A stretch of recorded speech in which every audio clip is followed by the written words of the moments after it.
Welcome to Doing the Work, frontline stories of social change, where we bring you stories of real people working to address real issues. I am your host, Shimon Cohen.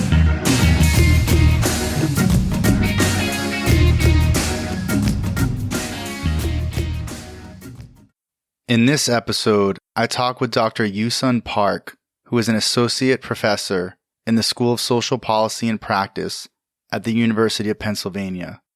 We talk about her article, co-authored with Michael Reich, entitled To Elevate, Humanize, Christianize, Americanize: Social Work, White Supremacy, and the Americanization Movement, 1880 to 1930, in the October 2022 issue of Social Service Review. I cannot say enough about the level of research and analysis in this article. We are very fortunate because the article is going to become a book. Dr. Park explains the key points of the article, how social work was a major part of the Americanization movement, which was a national project rooted in whiteness, aimed at defining what it means to be an American and who gets to be an American, along with the full rights of American citizenship and the ability to enact those rights. Dr. Park breaks down how the Americanization movement, which included many white social reformers and social work leaders, viewed European immigrants as Americanizable, or white, whereas Indigenous peoples and Africans, along with Asian and Mexican immigrants, and even this wording is problematic because the U.S. took parts of Mexico, were seen as un-Americanizable and the other. We discuss how many of these same white supremacist beliefs, policies, and practices show up in social work today. I hope this conversation inspires you to action. Before we get into the interview, I want to let you all know about our episode's sponsor, the University of Houston Graduate College of Social Work. First off, I want to thank them for sponsoring the podcast. UH has a phenomenal social work program that offers face-to-face master's and doctorate degrees, as well as an online and hybrid MSW. They offer one of the country's only political social work programs and an abolitionist-focused learning opportunity. Located in the heart of Houston, the program is guided by their bold vision to achieve racial, social, economic, and political justice, local to global. In the classroom and through research, they are committed to challenging systems and reimagining ways to achieve justice and liberation. Go to www.uh.edu/social work to learn more. And now, the interview. Hi, Dr. Park. Thank you so much for taking the time to come on, doing the work. I'm really excited to have you here and talk about this incredible article that you and Michael Reich published in the December 2020 issue of the Social Service Review, To Elevate, Humanize, Christianize, Americanize: Social Work, White Supremacy, and the Americanization Movement, 1880 to 1930. Thank you so much for inviting me. I'm super excited to talk about this book. Although, as I said to you before, I think that it's such a complicated topic that it's difficult to talk about. Absolutely. And I think one of the great things about podcasts is ideally they can make complicated topics initially more accessible, right? That people can kind of get into it. And then ideally it encourages them to read the article and then to read the book that this will become, which is super exciting. I also want to acknowledge and congratulate you on the Frank R. Bruhl Memorial Prize, which is awarded to the best published in Social Service Review for that preceding year, and that they acknowledged the groundbreaking nature of this topic and the breadth and depth of your research and analysis. Thank you so much. We were really happy to hear it, and because hopefully it'll help people find their way to the article, because I think it is an important topic. Definitely. And, for me reading it, I just kept thinking, wow, like this must have been an incredible, I don't know how long you must have spent doing all of this research. I guess that would be the first question before we really get into the content, is like, how long did it take to even get this article out? It's hard to talk about it in those ways because I first came across the idea. I conceived the idea when I was doing my dissertation, so a very long time ago. I came across a couple of articles that mentioned the term Americanization, and always had it in the back of my mind that I would come back to it and to really think about what does this word mean, because it's kind of a disturbing word, right? And as I have progressed in my career, I've really realized that it's not anywhere. That explanation of what this means isn't anywhere in our own disciplinary history. And uncovering things that we've sort of covered up in our history is something sort of what I do in my career. So went back to it. So how long has it taken me? A long time, really, to get to it. And thankfully, Michael agreed to do this actual project with me because it is a lot of work. And anyway, I began it sort of thinking with the idea that it was going to be this sort of time-limited phenomenon because what I understood was that this was a movement. So a movement that had a beginning and an end, really, but then ended up really understanding that really was an endeavor that is ongoing because what Americanization was trying to do was to really settle what it means to be American. And then what does it mean to be America? So it ended up being a much more vast project than I ever imagined. But that is, I think, the way any historical research goes. There's so much you have to find out and know, and hardly any of that actually shows up on the page. Yeah, it's really phenomenal. And, I knew nothing about the Americanization movement. I had never heard of it. I've now talked to colleagues, friends, about it. They haven't heard of it either. And, these are all people who at least have graduate level, degrees in social work or related disciplines. So this is really important, which is, as soon as I saw it, I wanted to get you on here. So let's start with the quote that the title comes from: to elevate, humanize, Christianize, Americanize these elements of the population.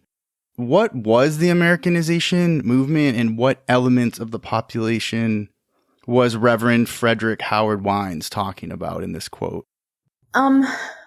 Yeah, when you write anything, you want to put a sexy title on it. It was kind of a sexy quote. So this is a quote from the National Conference of Charities and Correction, which was the precursor of what became the National Conference of Social Work. So it was the main conference for the profession of social work.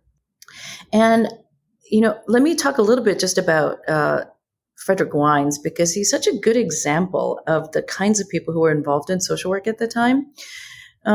He was born into a prominent family of philanthropist family in Philadelphia. He became a Christian minister, was studied at Princeton Theological Seminary. His father was a philanthropist and a college professor, I think. So he was a chaplain during Civil War, and he became the administrator of the Illinois State Board of Public Charities in 1869, and was a statistician, and had a really important or influential report on, this is a quote, defective, dependent, and delinquent classes of the population of the United States. And the reason I say that he's sort of a good example, he was also the secretary for the National Prison Association for over a decade, and he helped to establish that conference, the National Conference of Charities and Correction. And he did a lot of good work and was really a prominent member of social work as it was developing. And I just want to pause and say, we really need to note that the National Conference of Social Work started as National Conference of Charities and Correction. So carcerality was there from the very beginning. And I think he's just a really good example because he was also a thorough racist, like so many others. And for the element that he's talking about here is African Americans. So this particular conference was in Nashville, Tennessee. And so he's talking about, there's a quote from him, if I can read. He says, the great difficulty with which we have to contend in the North, where he's from, is the presence of the foreign element, meaning immigrants. The great difficulty in the South is the presence of the Negro element. We have to elevate, humanize, Christianize, Americanize these elements of the population, is the rest of the quote. So what does it mean to Americanize? I think the historian Maria Loret describes it best in many ways,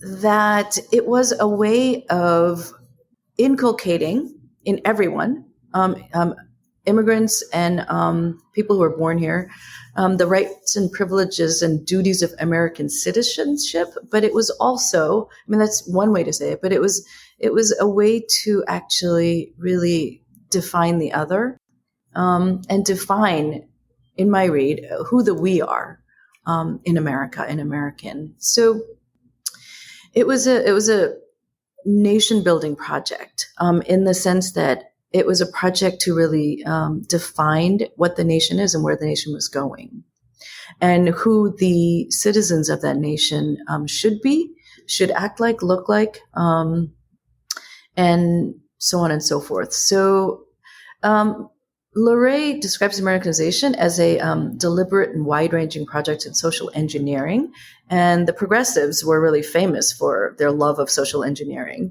So trying to fix society in particular ways. And it's a project that actually, as she says, Luray says, to develop a hegemonic discourse of American nationhood. So what does it mean to be American, and how to inculcate absolutely everyone in the country in that notion? And as you can imagine, people disagreed. People who were very much involved in Americanization, including different social workers, disagreed on what that meant, how you should get there. And yeah, let me stop there.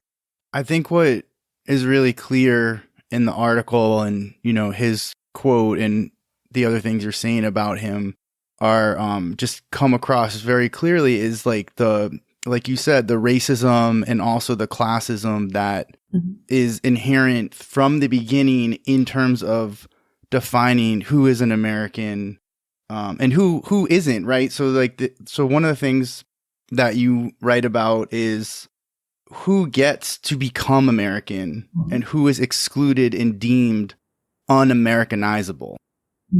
I was hoping you could talk a little bit about that. Sure. So in our analysis, Michael and I talked over this a lot, how we sort of categorize this idea of who is American and who is not American. Ultimately, as I say in the article, can be explained by Anglo-Saxonism and Nordicism. So it's about white supremacy. So America as a nation that was begun by white people and should remain so. And this notion of the Anglo-Saxon lineage, which then turns into this larger term called Nordic, around this time, actually, because there's lots of immigrants that are coming in from Eastern Europe. And that Nordic term incorporates and enlarges the Anglo-Saxon term to include things like people like the Irish, Northern Italians, and the Scandinavians, who were in a previous era considered not Anglo-Saxon enough and considered really problematic. So there's that. And the way I think it makes sense to really talk about this population and of who is Americanized and who is not Americanizable is sort of broadly to think about in most scholarship on Americanization, it's only immigrants, recent immigrants, the new immigrants that are talked about, but it's obviously bigger than that. The word Americanization was used to cover and to really talk about civilizing, in quotes, both Indigenous Americans and African Americans. And the way that the literature reads to me from the period is that here are these two groups of people, Indigenous and African Americans, who are here. We have to deal with them somehow.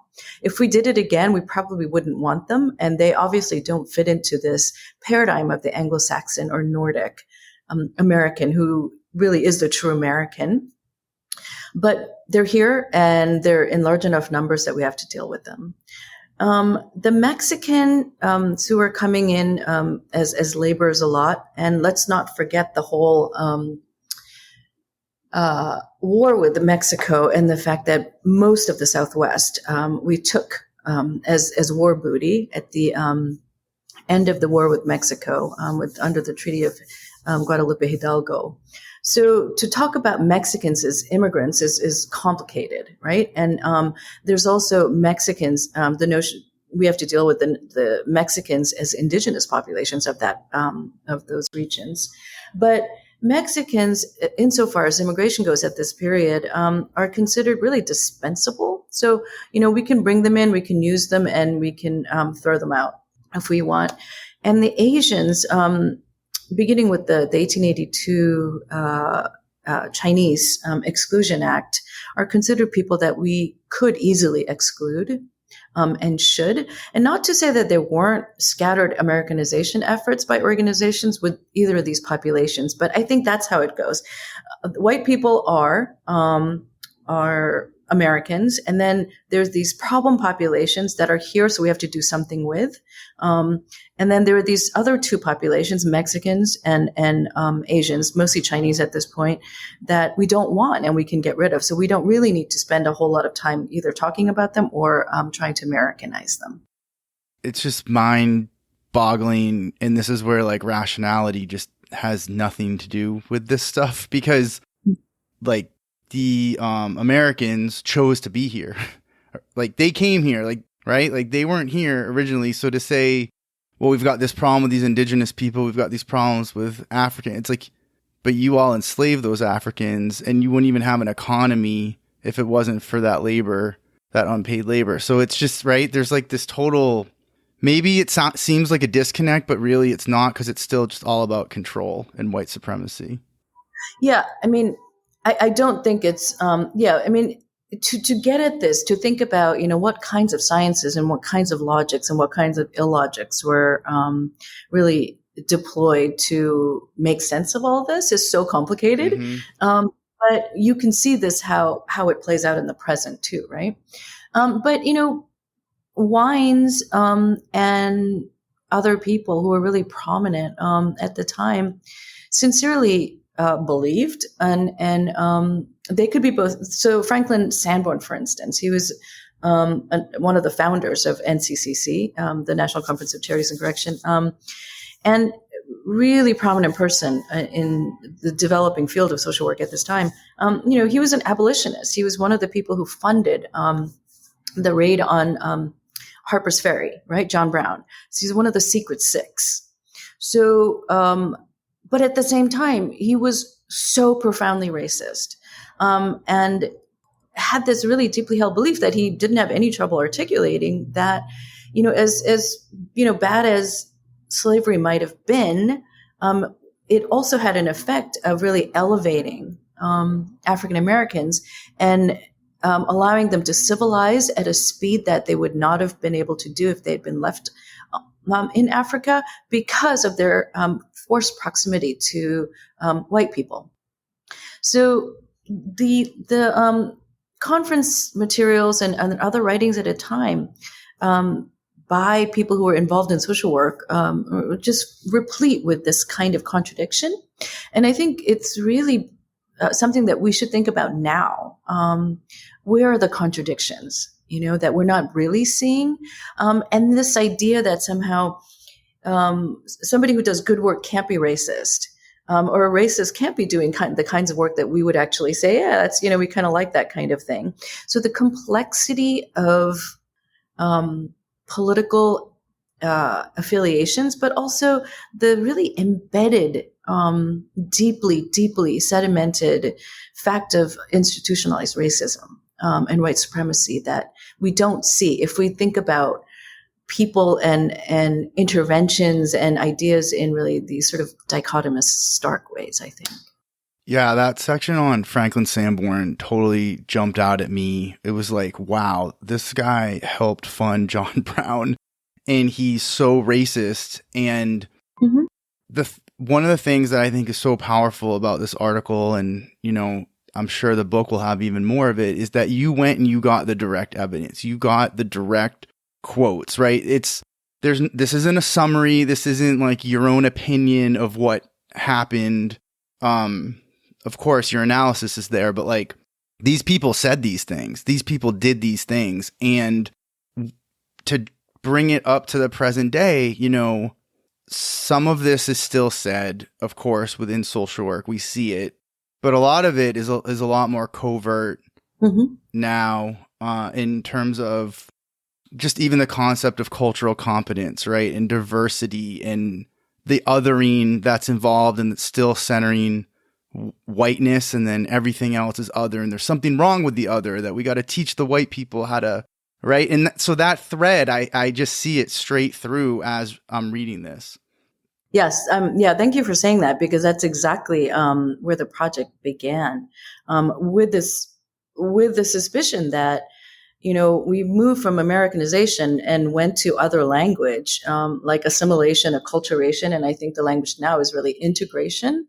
But that, to me, and Michael would agree, that we haven't moved fundamentally because it's always unidirectional. We're expecting the other, and then there's to move into and become integrated into whatever America is, whatever our society is. And this notion of who is who is we, always remains sort of unsaid and undefined. But, you know, if you look, it doesn't take very long to figure out that unsaid mainstream, that unsaid center is whiteness. And like you said earlier on, it's about middle-class whiteness, performing middle-class whiteness. So one of the interesting things to think about, I think, is that a thing, right? Does that actually exist? Or is this sort of this imagined center that we're constantly asking people to move towards? And it's not just immigrants, it's anybody. If you think about any intervention, any kind of an idea in social work, how do you define the good, right?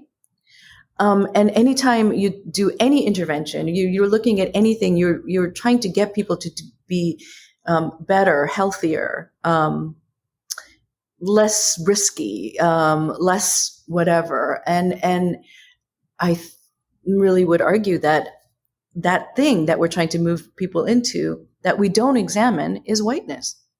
And that leaving that unexamined means that we're complicit in the process, right? And we're complicit in that project of white supremacy. Absolutely. So when you talked about social engineering, right, it's like that really, I think, helps clarify a lot. And I haven't heard that a lot in my social work education, and it needs to be, maybe others are using it a lot and it's just not the education I got or what I've been around even as faculty for a number of years, but it is a social engineering of whiteness. And it's like you said, and it makes me think of like these parenting classes, and I've done episodes on the family policing system, you know, and you made that connection to carcerality from the jump, right? From the very roots of social work. And the idea that like, well, this person who's in poverty and that gets called neglect, right? And then now they have to go to these parenting classes, and who created those parenting classes and who sets the standard of what good parenting is? This is just one of many examples, of course. No, that's exactly right. And if you think about some of the Americanization projects at the time, that's exactly what they're doing. The settlement houses have classes on parenting for women, right? So what does a healthy family look like? What does a good family look like? And it is our argument in this article and in the book overall that is predicated on middle class whiteness. And that even people like Jane Addams and the more progressive, more liberal of the progressives in settlement houses could not, somehow remove themselves from their own positions and their own training, their own socialization, thinking that this is better than this other thing. So, some of it's funny because you have white American social workers trying to teach new Southern Italian women how to cook because, their food isn't healthy. But the family and women and children become really central to this process, right? Because you got to get them early, and to develop proper citizens with healthy bodies and healthy minds, you have to start in the family. And who's responsible for that? The women. So there's a lot of gendered ideas here. And, it's also the same time, this is the time when the kindergarten movement was happening, right? And public education, compulsory public education is happening. And so there's a lot of different discourses, a lot of different forces, a lot of different sciences coming together to make all this work. But yeah, it's, whether it's immigrants or whether it's children, thinking about, how do you define what that ideal is?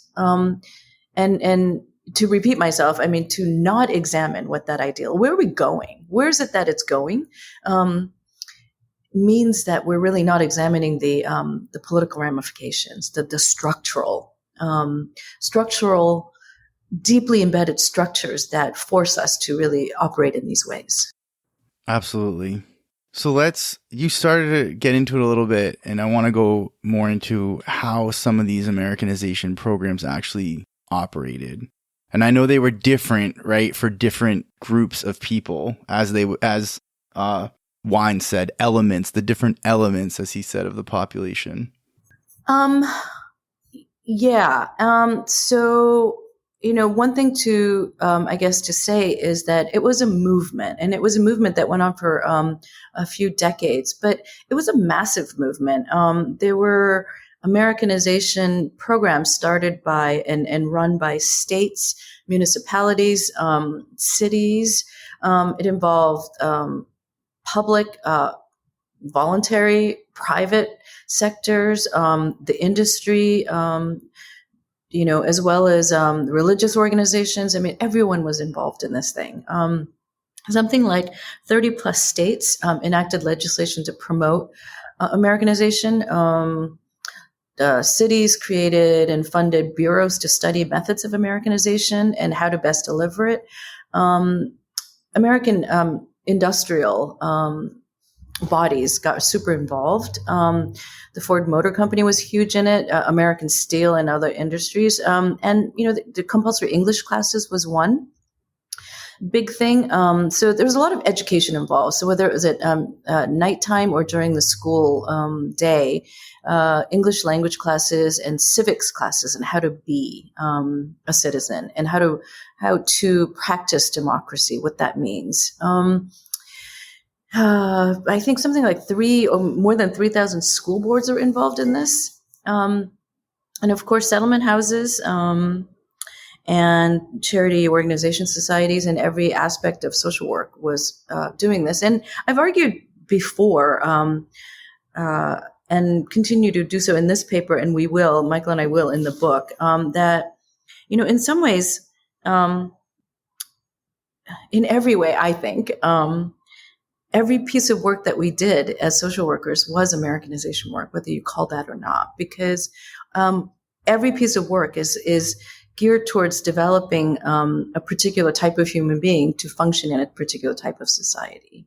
And that has theoretical drivers, right? So this is what that person should look like. This is what an ideal child should look like, because then if you provide that ideal childhood, then you can have that kind of a citizen. But in order to have that idea, then you have to know what kind of a citizenry are we looking for? So I hope that makes sense.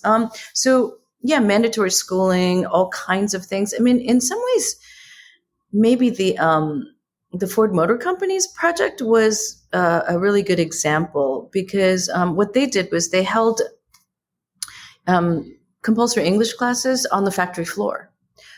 Because they had people from all over the world working, and one argument was that this was going to make things more efficient if everyone spoke English. Although I think there was really seriously a patriotic, assimilative, and moral component to the fact that people should speak English, and that then there was a whole division that Ford developed called the sociological division, where people were sent out to homes to surveil.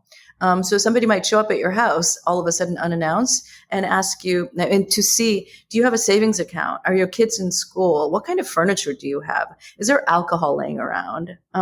Sobriety, morality. Do you have lodgers? Because you don't want to have lodgers that are unrelated to you living there if you have a daughter living there. This kind of idea. So there's a whole lot of surveillance, and it got tied to how much money they got paid as salary. So if you could pass all these things, you earned a higher salary than if you couldn't pass these things. Wow.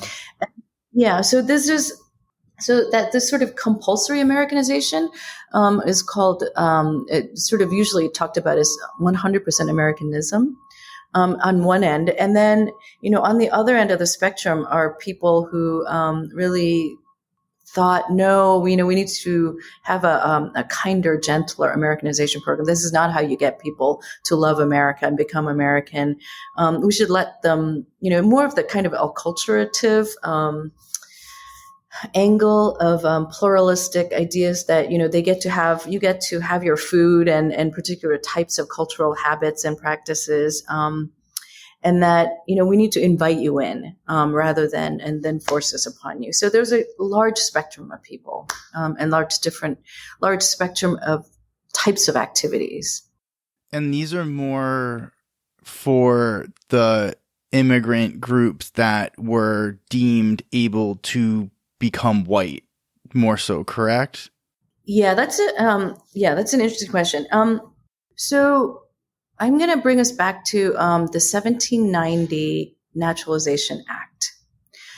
So 1790 Naturalization Act, and there were multiple amendments after that, but one of the main components of that, which said only free whites could become naturalized citizens of the U.S., held until 1952 in many ways.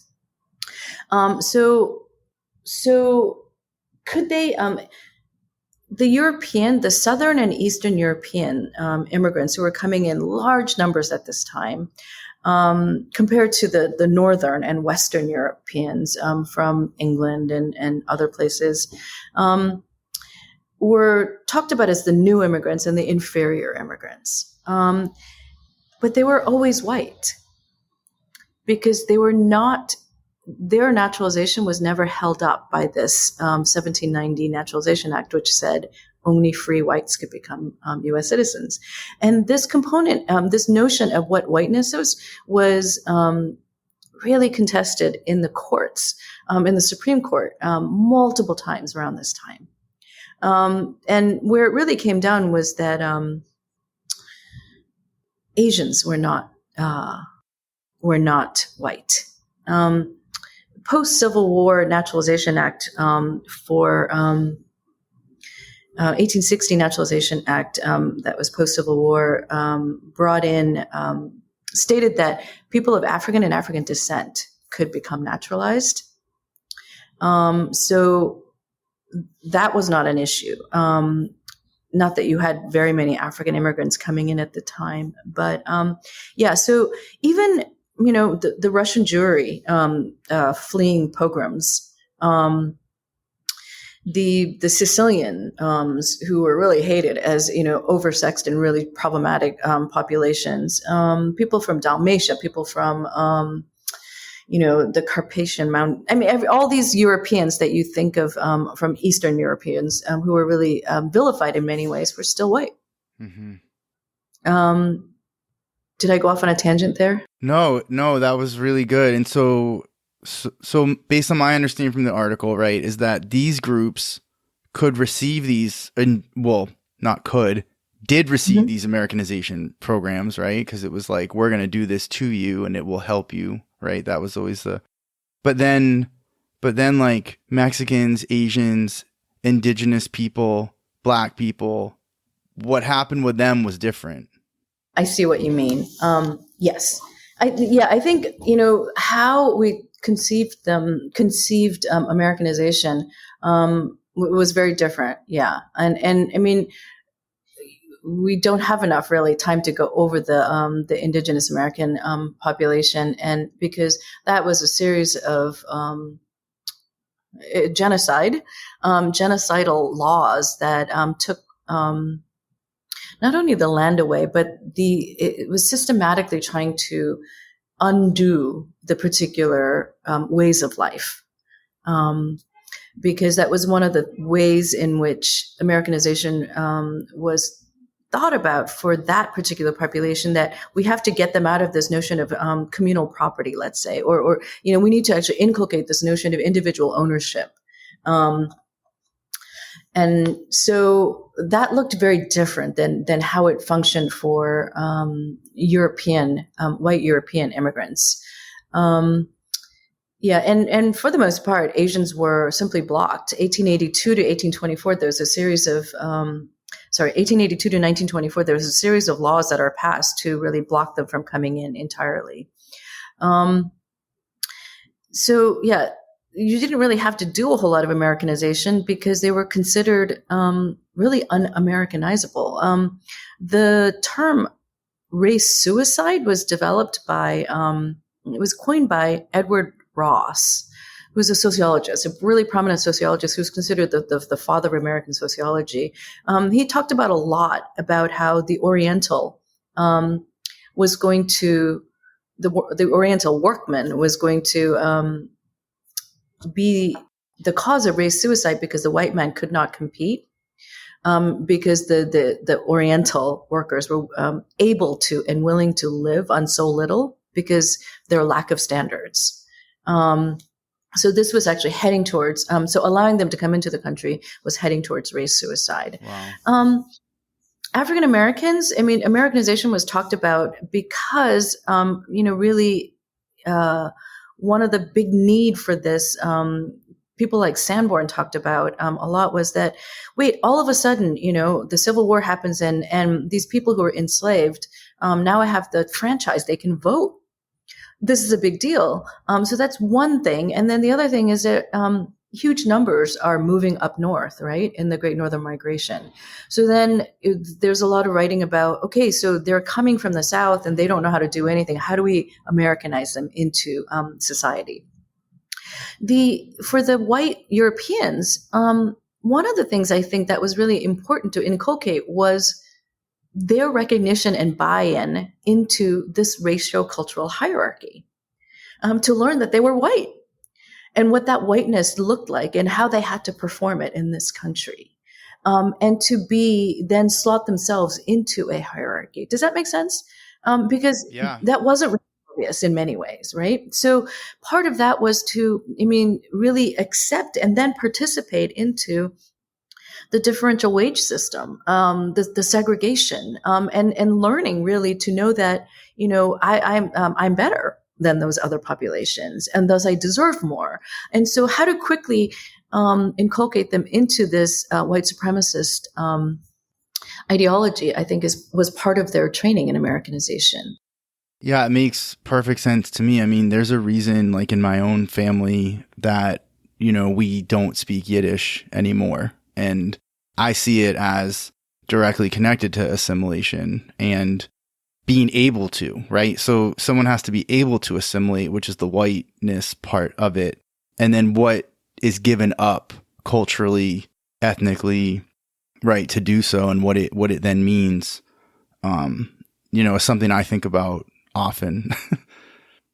Yeah, I think one way to think about culture as a necessity, because if you could become part of American, then that sort of hyphenated Americanness didn't need to exist. I mean, people like Roosevelt and the 100% Americanism people really railed against this idea that there would be hyphenated Americans.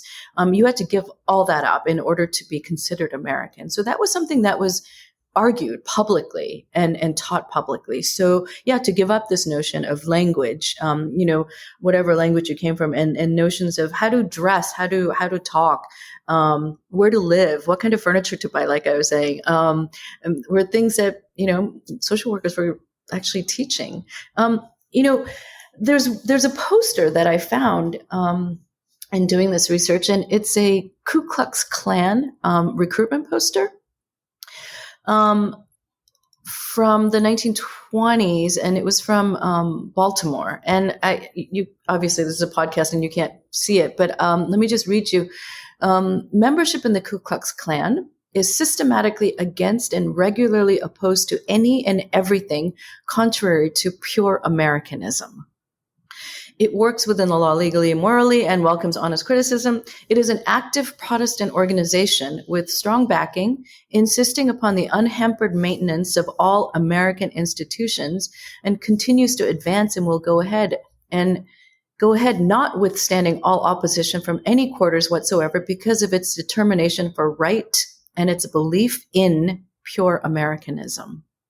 So I think, we sort of think about Ku Klux Klan as having a very sort of limited presence in the South or something like this, but that isn't the case. And they were very much involved in this notion of what is an American. And if you look at the so-called culture wars today, you can see the connection, right? Immediately. What does it mean to be American? Who is American? How do you have to behave? What is it? So yeah, I mean, that thread, which some historians argue was developed then, and we continue today. So even though it was like a limited time frame of as far as a national movement, and those bureaus of Americanization do not exist anymore. That these ideas are still settled and operating within our systems. And George W. Bush created through an executive order. I think what is it called? It was Bureau of Americanization or New Americans, and they put out a document, and part of it is how do you create Americanization for the 21st century? Wow. So this is not a thing that went away.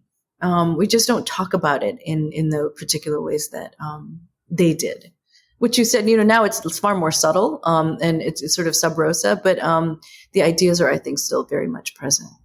Yeah, subtle in some aspects of social work, but like, for example, when you were making the connection to the culture wars today, and as you were talking earlier, I was writing some notes down. I wrote down anti-CRT, anti-DEI, anti-diversity, because like I'm in Florida, and but like people can look in Florida and be like, wow, it's so extreme, and like it is, and it's getting worse, but like this is happening everywhere, and this is the test case, like, right? This is like all the anti-Disney, like Disney being woke, like these targeted campaigns, like there was a campaign that started clearly like last night where all these right, like people who are been a part of the anti-CRT movement, the anti-trans, like using certain terms and issues to build this, generate more political power and get these things passed.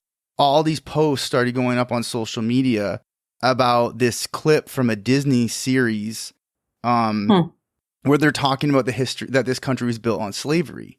And it's a cartoon, and they're talking about it, and, they're all posting like, this is the woke, this, we need to get rid of this. And it's the same type of thing, because this is the history that isn't taught. Like everything in your article, when I read it, I'm like, and I'm talking about social work, but then the broader social work's only a smaller example of the broader society. And, and by not teaching this history, like you said, we're continuing to avoid the conversation. And I think, I'm just going to say it because this is what I think, and I'm going to say it. It's my podcast, and let me know what you think. And, but I think, Franklin Sanborn, Frederick Howard Wines, maybe they sound extreme. Like people listening could be like, that's extreme. But like, if you really go deep into some of the people who are teaching social work, administrators running social work, the belief in the superiority of Americanism and white people is still there. They will never come out and say it, but it is there through the programs they do, through their actions. Yeah. And I guess what I would say to that is that beyond the beliefs and behaviors of individuals, really encourage us as social workers to look at the structures. Mm-hmm. What does education look like? What are we studying? What's considered a good, right? So what are we teaching people? How do we, like you had brought up earlier, what do we imagine as the family? What kind of behaviors?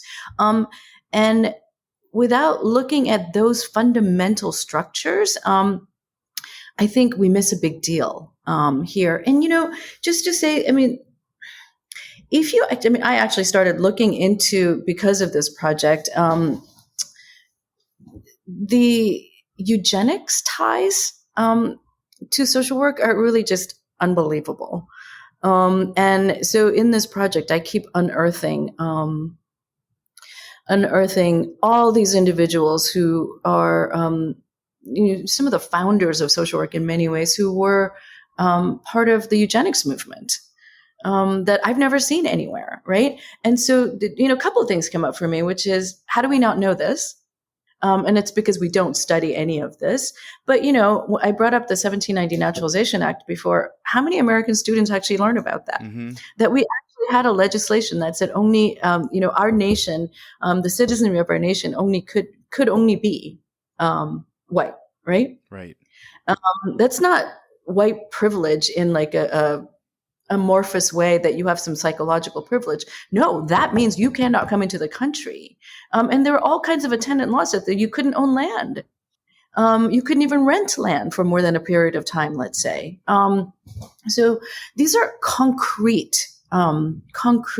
structures that got in the way of people being able to live and participate fully in our society, or even, really step foot here, for one thing. By the way, that it was called a Task Force on New Americans that George W. Bush put together. And I just saw mention on the internet that Biden has just reauthorized this Task Force on New Americanization, New Americans.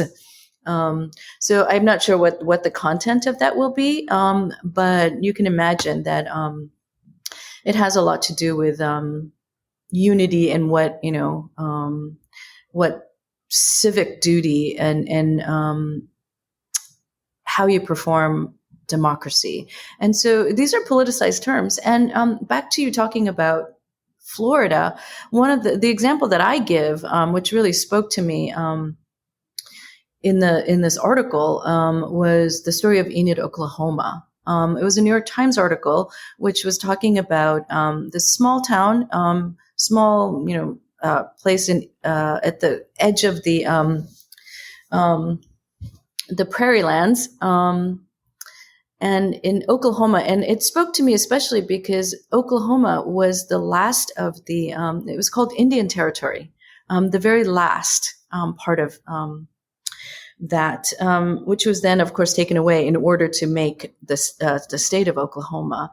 So, but this article was about, New York Times article was about the pandemic and mask wearing, and how that city's efforts to make people wear masks and turned into this huge thing, became a culture war where different organizations were started, and people really felt like this was, we were fighting about. The article says that they were fighting about masks, but really what they're fighting about was who's American. And what does it mean to be American? And in it are expressed these ideas that there's a great demographic shift had happened in Enid, meaning the influx of Asians and Hispanics is what it says. changing the nature and the character of the place, right? And the article, of course, fails to point out that this used to be Indian territory, and before Indian territory, it was unincorporated territory of any kind. So that this was not the first time a great demographic shift had happened. But what that article really does is to talk about people feeling, all the white people in that area, town or city, feeling discomfort, that their idea of what America was being challenged by this influx of new people. And, I read the article several times and ultimately came away with this realization that there is this really common sense belief that, yeah, if you anywhere, in the US, if you have all these immigrants coming in, non-white people come in, then it's, of course, people are going to feel like their way of life is being changed. Right. And then I think, but why? It's not an obvious thing. It only is obvious that what Americanness is being threatened only becomes obvious if you actually really hold on to this notion that, without stating it, that American means white, Mm-hmm. and it's a particular thing, right? So I think it's a topic that is really, really, really alive and well right now. And Florida, CRT, all those things are the current aspects of it. But during the Trump era, all the immigration laws and all kinds of laws that he threw up were straight out of the playbook of the 1920s. Do you remember him saying something about we don't want any more immigrants coming from these shithole countries, and Right. what we want are more Norwegians? That is Nordicism, Mm-hmm. right there. So these ideas have not gone away, nor have they gone dormant. I think that there's a renewed permission to say it out loud, in a sense, since the Trump administration, I think. But not ever gone away. Something that I think about in terms of social work practice or like clinical practice, right? And just how we go about a lot of things. And critical race theories really help me, especially this article by Dr. Tara Yoso on Whose Culture Has Capital, just around this concept of like deficit thinking, right? And that there's like a problem, like there's something wrong with someone. And then, talking to you and reading this, it's like, yes, this is what goes all the way back to the beginning, because the problem is you're not white enough, or you're not white, right? That was the standard. And then all these other things become the problem. And that's still, we don't, like you're saying, like we don't say it necessarily now, but we still look for the problem and then like some deficit within a person, rather than what are these social conditions, and how they're affecting people's lives. But I don't know, at least for me, I draw the line from present day deficit thinking back to how these other groups were considered problems. Yeah, I mean, no, absolutely. I actually have an article. It was one of the first articles I ever wrote when I was in the doctoral program, called "Culture as Deficit." Oh, wow. I'll send it to you. It's discourse analysis of the concept of culture in social work. And in it, what I say as an analysis is that, the word culture doesn't get applied to people unless you're some minoritized position, and that it's a proxy for race and culture. I mean, race and ethnicity and other things, and definitely class. But that, what it measures really is the distance from the unarticulated center, which is whiteness. Because I mean, how many trainings have I been in where some white person from the Midwest says, "Well, I don't really have culture," right? Because I'm not an ethnic, I'm not a hyphenated person. Really think about that. And the way I explain it to my students in class is that if you've ever gone down the aisles of a grocery store, right? And you have that section, and they don't, usually now it's international, but there used to be sections that said Mexican, or there used to be the Oriental section. You have to think about what the rest of the grocery store is. The rest of the grocery store is just food. Right, right. So what gets to be food and what needs to be hyphenated as this weird food?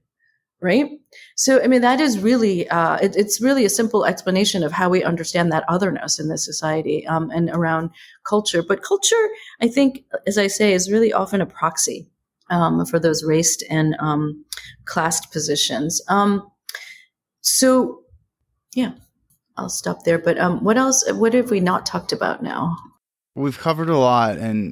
But one thing I just want us to be really explicit about too is like just the anti-blackness in all of this, because obviously if white ends up being the standard, then white can only exist as the anti-black. Mm-hmm. Yes. Anti-blackness is something that is present in all of this.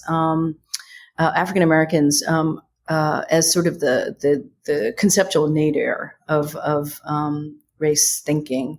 And one good example, I think, that all other groups really bought into in many ways, all of us, right?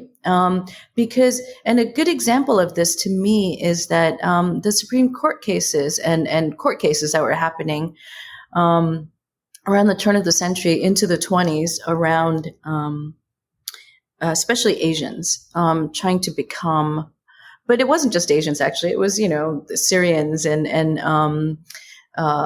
Armenians and other populations arguing that they should be part of this whiteness to be able to be naturalized. I've looked and there's two ways to actually gain the right to naturalization. One was to claim whiteness. So there were all these cases where people said, well, no, I should be part of that whiteness because whiteness can be interpreted in this way. So, it means that I'm assimilated, or it means that I'm from a region originally. There's a Bhagat Singh Thind case where Mr. Thind's argument was that he was an Indo-Aryan. He spoke an Indo-Aryan language, and the high caste people from India originally came from the region of Mount Caucasus, so they're original Aryan. So, but put me into this whiteness. The famous Japanese American case was Mr. Ozawa said that he didn't speak Japanese, I didn't eat Japanese food, so we're really white because what white means is assimilatable.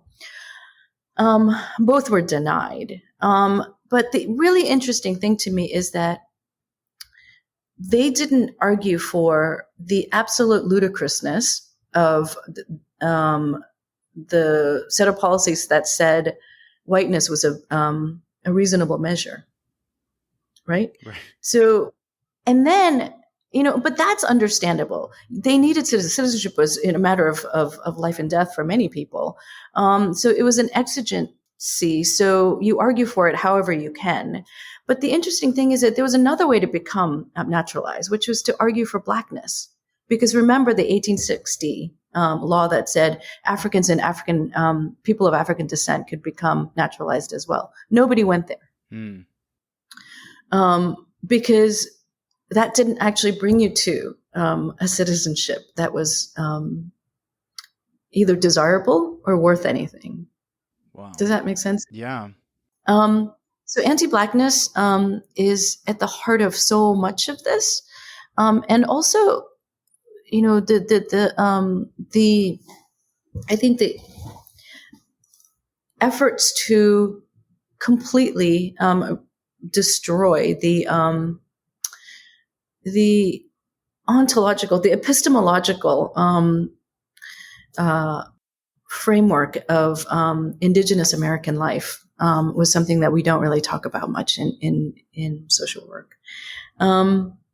I think both are very important. But, just to, not only because I'm Asian, but also because I think it is important. I think we also forget that so many laws about that are currently existing around immigrant surveillance were created to block Asian bodies from coming into this country. So to miss that history also is to really have an incomplete understanding of the history of racism in this country. Because to not get the nuanced histories of different populations is to constantly only see this as a dichotomy, right? There's white people and there's non-white people, which then once again centers whiteness, I think. I hope that makes sense too. Yeah, and I know, you have prior work on this around the internment of Japanese Americans, but that's another piece of history, of U.S. history, that often isn't taught. I mean, I never learned about it. I learned about it through personal relationships with people who had family members who lost everything and were forced, into internment camps.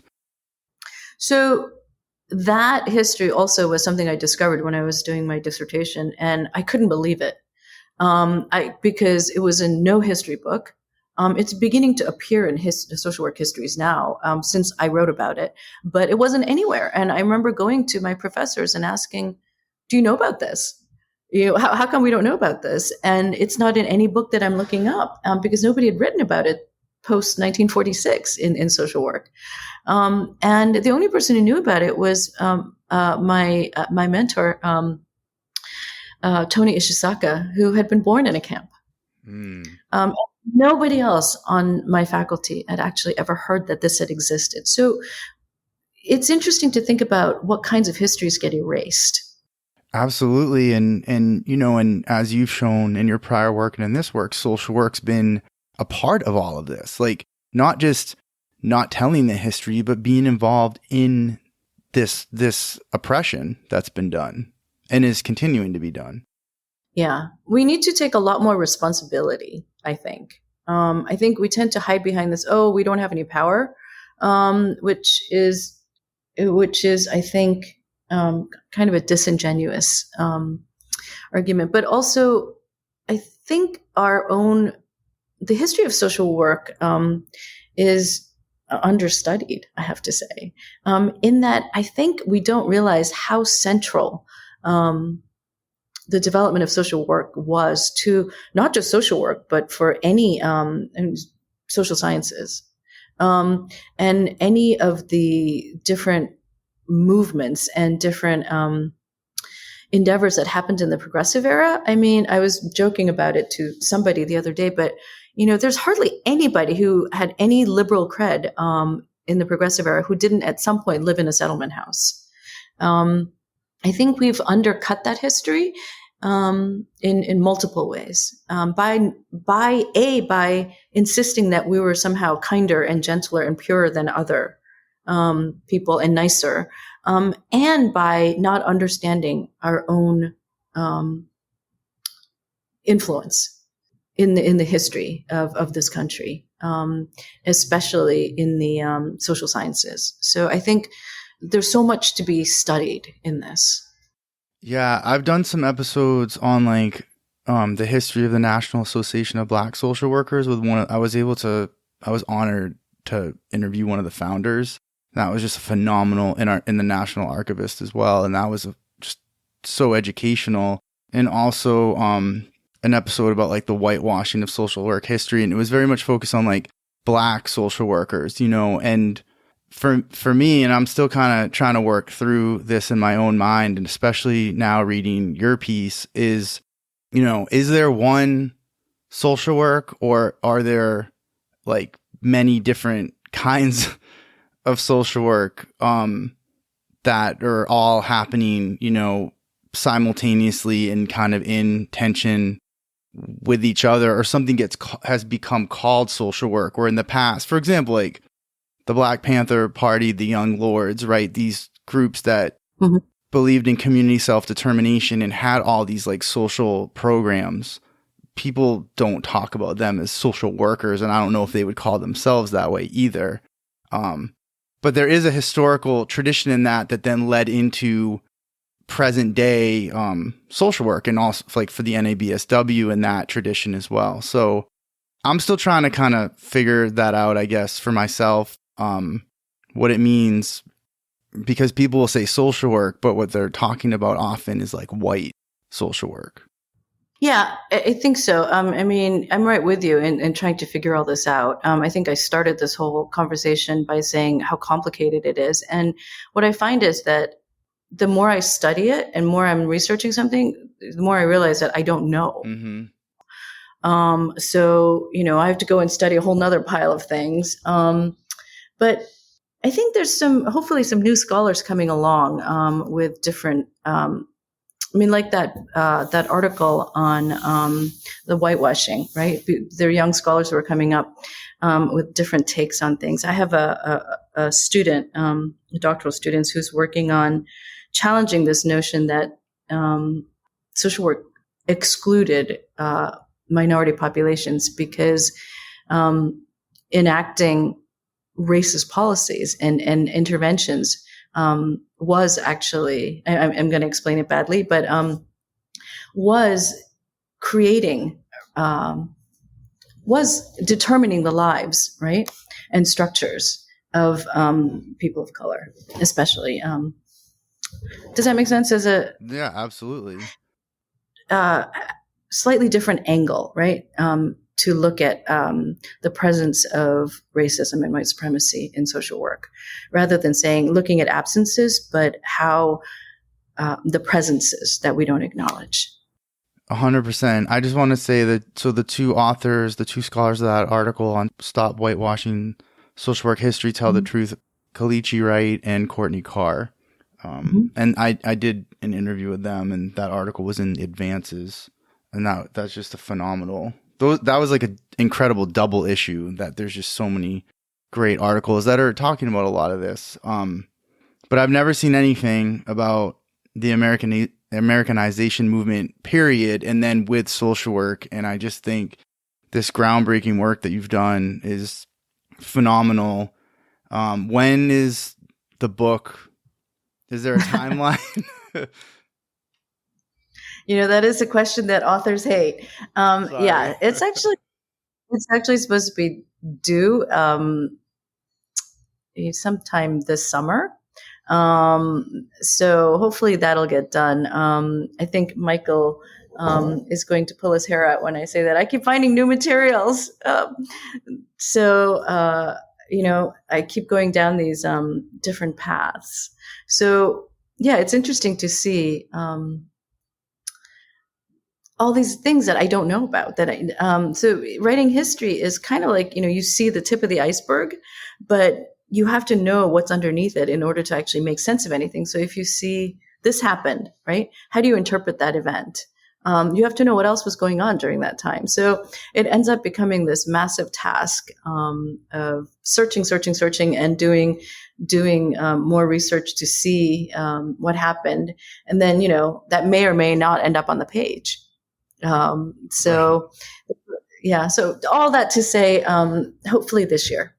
So in the show notes and the podcast website, I'm going to link to this article so people can access it. And then when the book comes out, I'll go back and update and put the link to that so people can find it. So, save the episode, people checking this out, listening, reading the transcript, so you can come back to this or stay informed with Dr. Park so you can see when the book comes out, because you are on social media that people can follow you and stay up to date on your stuff. Barely, but yes. Well, hopefully when the book comes out, you'll at least post about that. I know you keep a low profile. Is there anything you feel like we missed? I mean, I know there's always more we could get into with this. No, I mean, only to say that I think everything I've talked about really is the knowledge I have up to the present, and that I'm always studying and learning a new thing. So, yeah, that's all. Well, thank you so much for coming on the podcast and for sharing your knowledge, your expertise, and having this conversation. And thank you for doing the work. Thank you so much for inviting me. I really appreciated the ability to just have this in-depth conversation with you. It was fun. Thank you for listening to Doing the Work, Frontline Stories of Social Change. I hope you enjoyed the podcast. Please follow on Twitter and leave positive reviews on iTunes. If you're interested in being a guest or know someone who's doing great work, please get in touch. And thank you for doing real work to make this world a better place.